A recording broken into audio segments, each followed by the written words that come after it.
So, hello to all people managers and HR practitioners that are watching and listening to us today. I am Margaux Norega, PMAP Research Associate and the professional staff in charge of the PMAP Awards for this year, and I welcome you to the final segment of the show.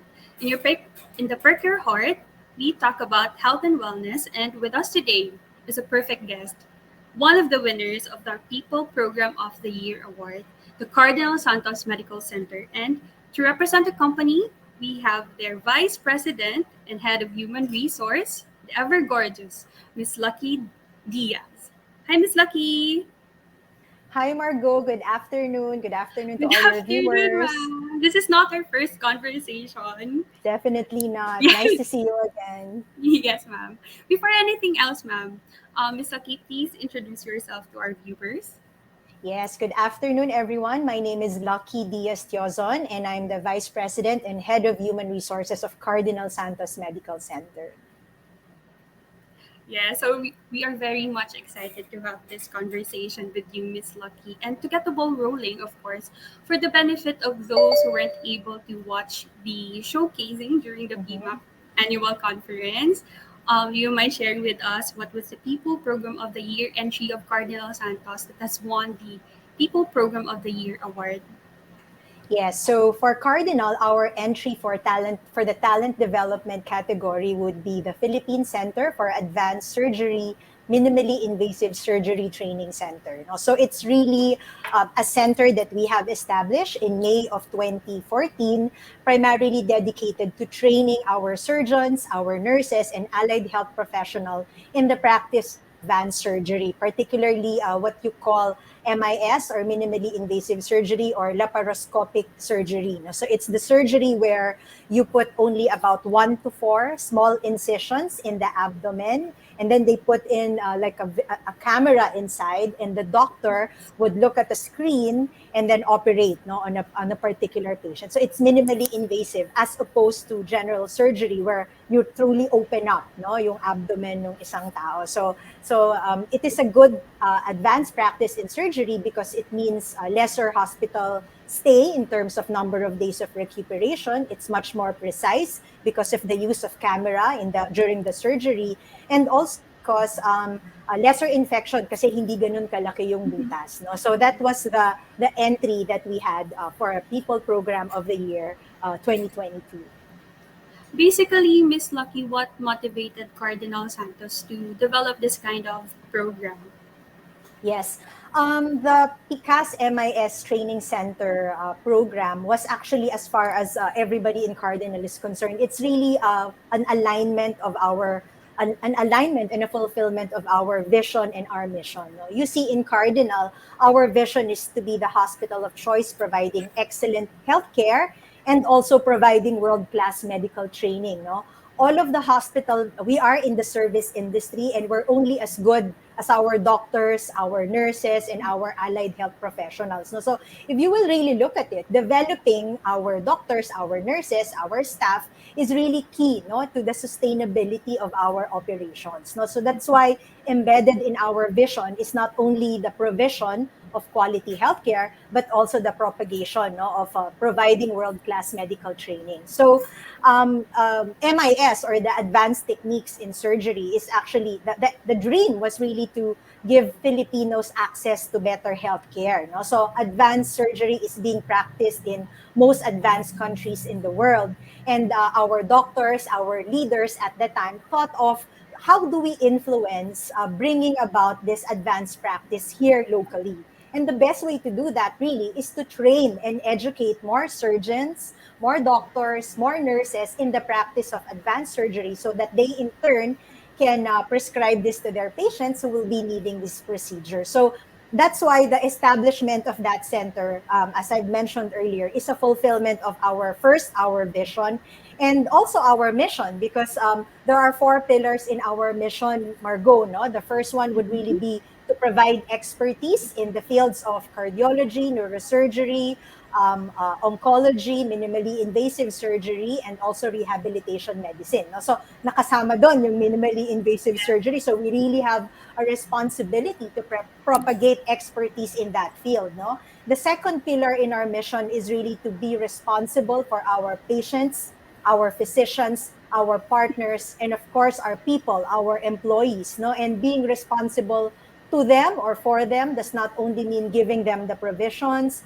providing them with quality healthcare, but also in making sure that we continuously develop them so that they can be the best that they can be, no?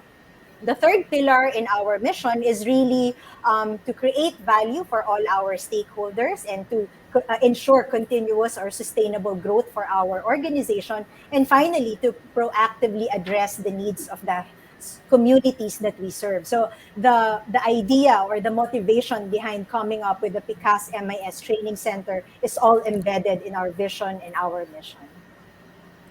Oh, that's really nice to hear, ma'am. So, just by listening to you, we can come up with the idea that the program is really highly technical, you must say, or very medical. So, I'm very curious, and of course, I know our viewers are really keen to know what was the major role of the HR, the conceptualization, implementation of the program, and how did the management and the HR collaborate to the success of Okay. the program? Yeah, we get that question a lot, no, Yes, especially ma'am. during I the know. judging, no? I And should and I know. and I can understand, Margot, because usually when Yes. we enter People Program of the Year, in the People Mm-hmm. Program of the Year awards, it's really HR specific programs, right? So Yes. although the training center is actually one of the way we practice in HR, training is part of the pillars of HR.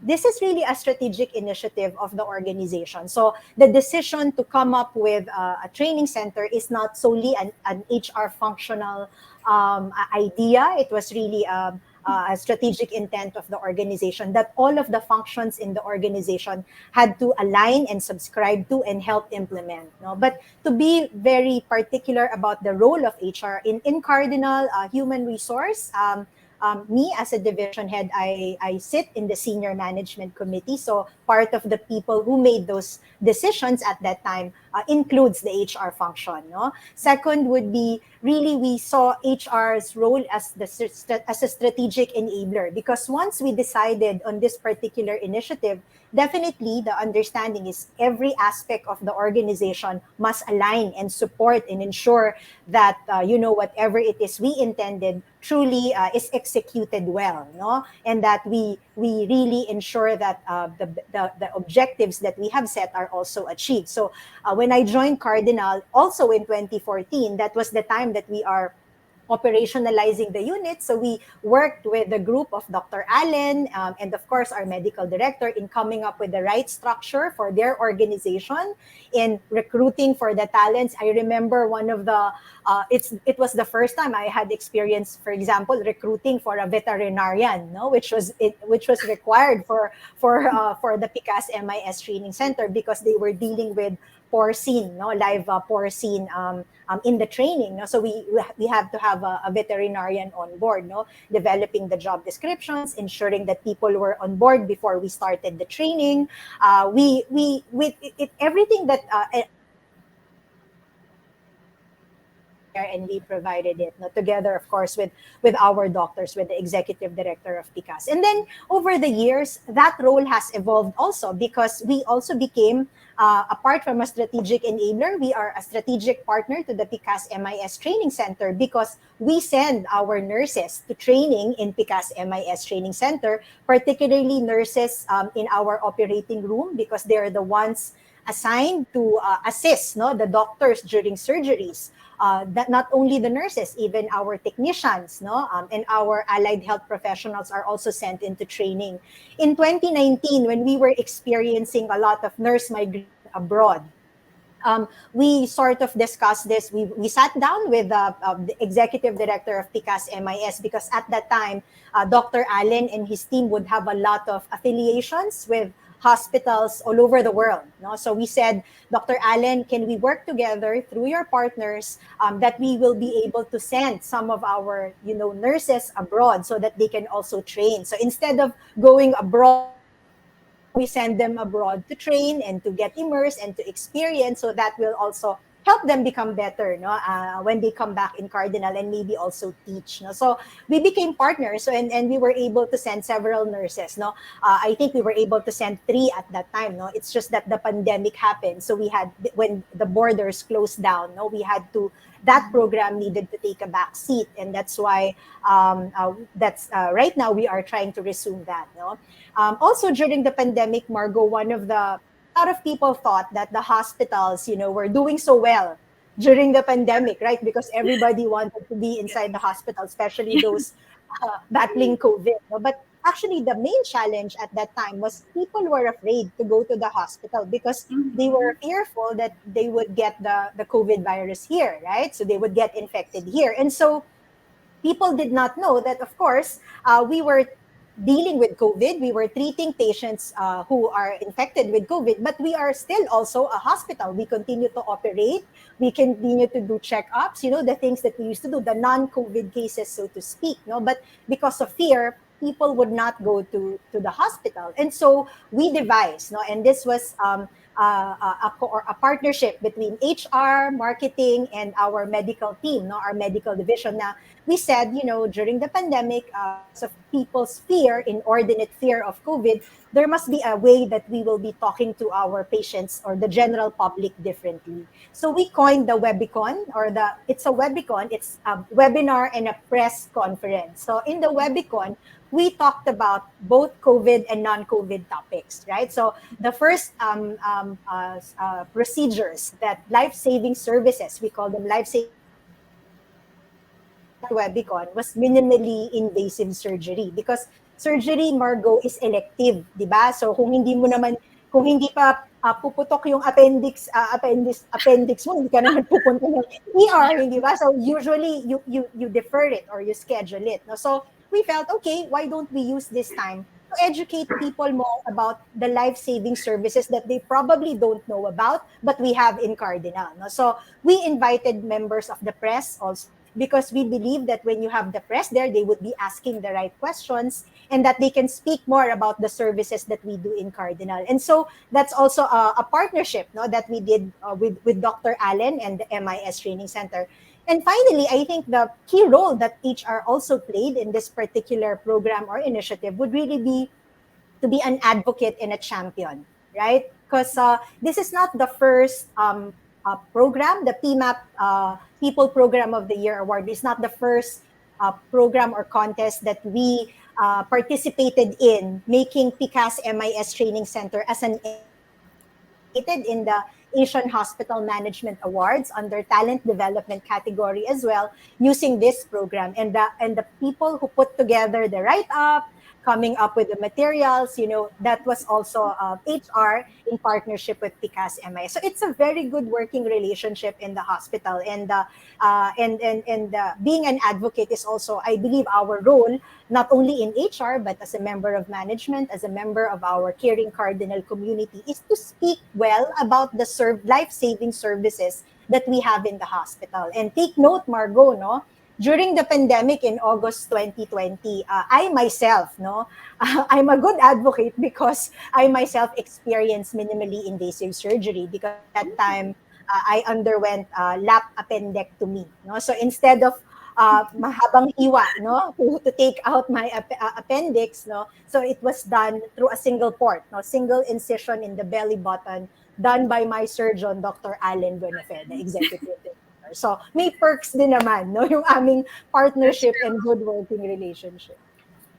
So, Miss Lucky, having heard everything that you have said, which is a lot, so I know you did a lot during, not just during the pandemic, but also before the pandemic. So I must say that you're really worthy of the award. Thank So, you.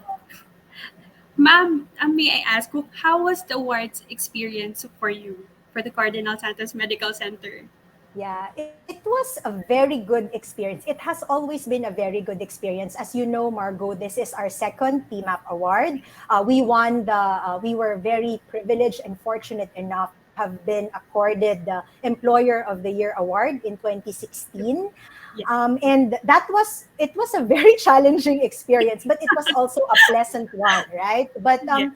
what makes it very different now is that I guess we really, in the last 3 years, battling this pandemic, we were in the hospital. We were also fearful about, getting infected.